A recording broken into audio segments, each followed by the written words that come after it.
അന്ന് എനിക്കാണ് അവളെ കെട്ടിച്ചെന്നിരുന്നെങ്കിൽ ഇപ്പൊ നീ നിൽക്കുന്നിടത്ത് ശശി തരൂരിനെ പോലെ വെളുത്ത് സായിപ്പിനെ പോലെ ഒരു ചെക്കൻ എനിക്കുണ്ടായാനേ. ഇതിപ്പോ മരപ്പറ്റിയല്ല കോക്കാനും അല്ല, അങ്ങനത്തെ ഒരു സാധനം.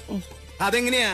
നിന്റെ ആ ചടപരത്തി തള്ളിയില്ലേ ഈനാമ്പേച്ചി മറിയ, അതിനെയൊക്കെ കെട്ടിയ ഇതുപോലത്തെ സാധനല്ലേ പ്രതീക്ഷിക്കണ്ടു. ഞാനെന്നാടോ തനിക്ക് ചടപരത്തിയായത് ഈനാമ്പേച്ചിയായത്? ഞാൻ ഈയുടെ പുറകെ വന്നോടോ കോപ്പ് എന്നെ കെട്ടണോന്ന് പറഞ്ഞ ഇയാൾ എന്നെ കെട്ടിക്കൊണ്ട് വരുമ്പോ ഈയുടെ കയ്യിൽ എന്നെ ഓലക്ക ഉണ്ടായിരുന്നോ? എന്നെ കൊണ്ട് മുഴുവൻ പറയിപ്പിക്കണോ? ഞാൻ ജയിച്ചു, ഞാൻ ജയിച്ചു, ബെറ്റില് ഞാൻ ജയിച്ചു. ആ, ഞാൻ ഇന്ന് ഇവനോട് പറഞ്ഞേ ഉള്ളൂ, ഇന്ന് വൈകുന്നേരത്തിന് മുമ്പ് നിന്നെ കൊണ്ട് എന്നെ പറട്ടാ 500 രൂപയുണ്ട്, നിനക്കിരിക്കട്ടെ, എടുത്തോ. അതിന് മുഴുവനും നീ ചൂല് മേടിച്ച് ഈ പറമ്പ്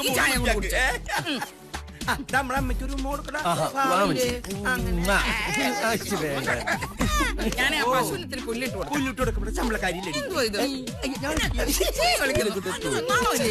ഒരു പാവട്ട ഇവള്. ഈ നരകം പുറകിൽ വന്ന് നിന്നപ്പോ നിനക്കത് പറയായിരുന്നില്ലേ? ഞാൻ കണ്ടില്ല അപ്പച്ച. എന്നാലും അപ്പച്ചനെ സമ്മതിക്കണം, അമ്മച്ച പെട്ടെന്ന് കേറി വന്നപ്പോ എന്റെ ഉള്ളിൽ നിന്ന് പോയി. നിന്റെ ഉള്ളിൽ നിന്നല്ലേ പോയുള്ളൂ.